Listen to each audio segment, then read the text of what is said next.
what I was saying were done. It's no different than the government making a moral judgment, whether it's you or someone else. It's the same thing. Well, but I mean, it's something that we could objectively see. We could say, who is it who is initiating force in a particular situation? What came to my mind was, wasn't there an old Star Wars movie, and the issue was whether Han Solo fired at the bad guy, I can't remember, and they did an edit and they tried to make it take out or something, but the point is the other guy tried to hit him and then Solo got him, or I don't know, whatever. But the point is that we can all watch and we can see, it's reduced to the physical level, who is it that behaved in a way that constituted an initiation of force first, and then who was the retaliation. And that's really it makes all the difference philosophically, because the person who resorts to the force first is the evil one. Okay, so the person that resorts to force first is the evil one. So someone who, for example, is in, I don't know, they're walking down the alley and there is a bunch of thugs and they're looking at them and they have their knives out and about to kill them or something. Someone who punches the guy out with a knife first is the one to blame. No, because they're the threatening ones. I mean, a threat is also resorting to force, right? If there's no sign of threat and then you just pull your gun out and shoot the person, then you're the one who resorted to force first, right? We can be objective about this, but. All right, so that's the conversation that we had. I wanted to play it for you because I wanted to discuss it. It's kind of a political show tonight, and I wanted to talk about the ridiculousness of some of her arguments and how I feel this is part of the problem. And I think she means well. I think she seems like to be a perfectly, I don't know. She seems to be intelligent. It doesn't mean she's not cuckoo, but she's intelligent. And she actually has some good points that she made. They're just not really well thought out, in my opinion, because when you talk about this, and she's talked about Ayn Rand. Now, Ayn Rand, if you don't know who she was, she wrote Atlas Shrugged, and Atlas Shrugged was this book. It was in the 50s, I think it was in the 50s, the late 50s or whatever, called Atlas Shrugged. And it was essentially about this guy who is basically about, so, I mean, I don't know if you've ever read it. It's kind of hard to explain. It's not hard to explain really, but it's about basically the fact that everybody is responsible for themselves. And she had what was called a philosophy called objectivism. That's what she kept saying in the interview when I was talking to her about objectivism, being objective, blah, blah, blah, blah. And it's easy to think that way and try to be self-centered and narcissistic about everything and think you should only think about yourself and how it affects you and whatever. And this is really the crux of their belief. And really it's all about themselves and what you can get for yourself. And there's only certain people in the world who really are smart enough or well off enough or whatever to really make things, to make society move forward. And it's really a really bad, arrogant belief system. And so talking about gay rights and all that stuff, she said that, does the GLBT community have that much in common with one another, the gays, the lesbians, the bi, and the transgender people? Well, I would answer absolutely, unequivocally, yes, we do have a great deal in common with one another. Obviously, the commonality we have between us is we're fighting for equality within our, based on our sexual orientations. Gays, gay men loving other gay men, and lesbians liking other women, and bisexuals liking both sexually, and transgender people about their gender identity. So it's all sexually related or whatever. So yes, we have a lot in common. And I don't understand where that kind of thought comes from or why someone would even say that. But she had said that our goal now was to unify the GLBT movement into a broader movement among the immigration movement or whatever, immigrant movement or whatever I'm going to call it, and everything else on the other agendas in the world, political society. And as I said to her, obviously, yes, we want to help other people like feminists or feminism and other things that a lot of gay people, GLBT people in general believe in. And there's nothing wrong with that. And somehow that makes us to be these Machiavellian people who have all along had this plan to simply gain and garner power so we can control the government somehow or control the nation's social conscience. I don't know what she's trying to say, but it's just always funny to me when people, and she considers herself to be mostly libertarian or an objectivist, as she called herself, which is basically meaning Ayn Rand Rand nutbag.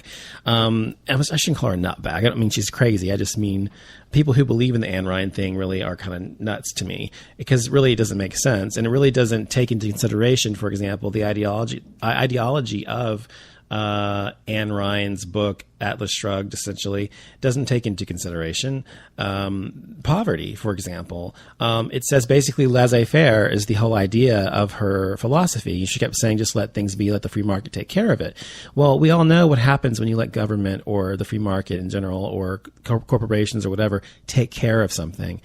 The corporation, as I was telling her, is out only for one thing. It's out for money. All it wants is to make money. That's its modus operandi. That's what it's all about, is money. So anything that impedes its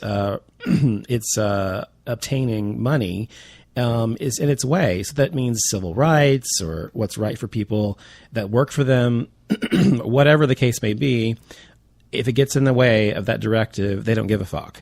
And so corporations are not someone you can trust, because their motivation is based only on greed and money. And that's the truth. I don't care if it's a small corporation like my own or a large one. A corporation has very little heart, generally speaking. It doesn't mean they're all like that. I mean, there's ones like Starbucks, but Starbucks, of course, wants to make a buck too. And they use their philanthropic work and their desire to help society to also raise their public profile and to help them sell more coffee. So while they're doing good, they're also still making more money because of the good they're doing. So it's not like it's a completely unselfish motive they have. It doesn't mean that the work they're doing is not valuable or needed. It just means that they also have a profit motive behind that as well.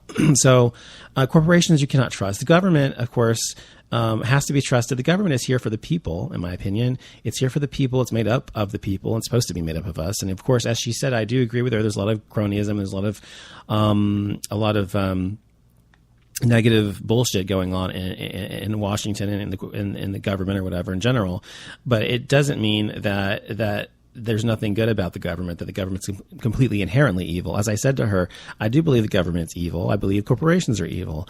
I think there's also good in both. There's good in both. So, there's a balance between them. And yeah, there's a lot of bad shit about corporations and there's a lot of bad shit about the government, but there's a lot of good things as well. And we need both, in my opinion. But we also need to remember the bottom line is people. We, the people of the United States of America. We are the people that matter. And whether we're gay, lesbian, bi, transgender, queer, questioning, whatever we are Americans, and we are the ones that have the power. We're supposed to be the ones that have the power. That's what this fucking country is all about. We, the people, have the power, not the government, not the corporations, and although it's turning into that with corporations these days. So anyway, all the bullshit she was talking about, that really annoyed me as well. But, by the way, her name is Amy Pickett. You can go to her blog, don'tletitgo.com. You can go there if you're inclined to think or agree with her on anything. What else? She said, forcing employers and things like that. Of course we want to have equality. Someone in her chat room had said a snide remark about how we moved from equality to fairness. And to me, equality and fairness are equatable. They are the same thing.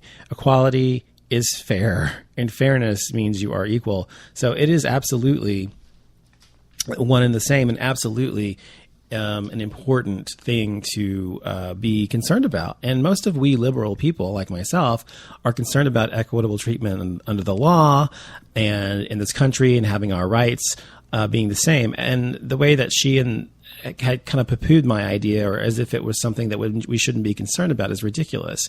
And the fact that she continued to say that we should just let the market take care of everything. Well, if we did that, we would still have slavery. We would still have no interracial marriage. We would have no gay marriage. We have no gay rights, period. We'd have no rights for women. There's a bazillion things. And this was my point I was trying to make to her, that you cannot allow people to self-govern everything about themselves. I'm sorry. And what I mean by self-govern is you can't allow everybody to just decide, well, this is what's right for society because it makes more money, or it's the way it's always been. You have to treat everyone the same. That's the drive behind the American dream. That's the drive behind the American, the idea of America, is that everyone is equal. And she'd said something about how no one's born equal. I can believe she said that. She said no one is born equal. It says in our Constitution that all men are born equal, or created equal, rather, right? Isn't that what it says? Or am I just like fucking remembering something else? I don't know. But I think it does say in our Constitution, all men are created equal. Or is that the Bill of Rights? I don't know. But whatever the fuck it is, it's part of our national culture and our national heritage and history. And for her to say that we are not created equal is so ridiculous. And so this is what frightens me by people who call themselves objectivists, or people who follow Ayn Rand or Rind or whatever, because they don't use their fucking brains. Now, obviously, as I was telling her, when you're born, I do believe everyone, when they're born at birth, is exactly equal in terms of their humanity. In terms of humanity, we are all born equal. However, as I said to her, we're born into unequal circumstances. Some people are born very wealthy. Some people are born very poor. Some people are born white, black, Hispanic, Asian, whatever, depending on what country you're living in. That could be a plus or negative, any of those races. So it just depends on your particular circumstances, whether or not you have equal footing when you're starting out. And very few people have equal footing when they're starting out. That's true. But we are all born equal, and I believe that in my soul. I don't believe one man, one woman, gay, straight, lesbian, bi, transgender, heterosexual, whatever, Christian, Buddhist, atheist, whatever, is better than another person just because they are something else. They're not. Humanity is humanity. And then she said also, what else did she say? Yeah, I guess that's it. That's all I want to say about that. I wanted to say that because it was very important that you don't allow people to act as if the gay rights movement is somehow a ruse to get more power. Of course we want power, and we want to be able to wield the power that we've created all of these years, because we were powerless for millennia. We were powerless for a very, very long time. We had no power at all, just like African Americans were powerless in this country anyway, for many, many, many hundreds of years. And we want to have equality, and meaning the same rights and the same type of representation. So I think the next thing for us in terms of our agenda, which I don't think is changing generally, but as she was trying to say, but our next phase, as I said on my previous show, obviously looking at transgender rights, things like that, but also just looking at being treated equal in society in terms of our representation in society, our representation in government, our representation in corporations, our representation in schools and in education, in every facet of the American fabric. We need to be represented in it. And in order for us to do that, we have to use the power that we have obtained throughout years, many hundreds of years of wanting to fight for it, and the last 50 years specifically fighting for gay rights, wield that power to create an equal playing ground, as equal as we can. We don't have to be overrepresented. If let's say that there's 20% of the population in America is gay. If 20% of the population is gay, they say like 10, right? And there's like, say, 5, usually 5 to 10. It's probably more like 20. But anyway, GLBT, let's include all of those people. GLBT, let's say 20% of the population is GLBT to some extent. And if that's the case, we should have approximately 20% of people in government, 20% of people as teachers and lawyers and doctors or whatever. The same for black people, the same for Hispanic people, the same for immigrants, whatever. These people, it's all about fucking equality. So equality is not a very difficult it's not a difficult concept for me to grasp. You know what the equal sign looks like? I mean, you know what it stands for? That's equality. A plus A equals A, or B equals B, or C equals A, or A equals B, or whatever. They all are equal to one another. So I don't understand people who think the way she does and act as if it's some sort of impossible dream to have. It's no more impossible than her ridiculous objectivism and her ridiculousness about how she wants everyone to allow the free market, as she put it, to just take care of itself. That's a very old school way of thinking. 1957, that's when Atlas Shrugged was written, I think. So, that's a very old way of thinking, outmoded and proven to be wrong. That's why we have poverty. We have a bazillion other issues in this country and around the world, and especially in situations that just does not work and never will. So that's my little political spiel for tonight. I don't think I want to talk about anything else. I think I'm done. So I'll be back on Tuesday with the next show. I'll be back with a couple guys. We're going to talk about a few gay issues, back with a normal Gay Mass show. So I hope to see you and hear from you then. Thanks for listening. Good night.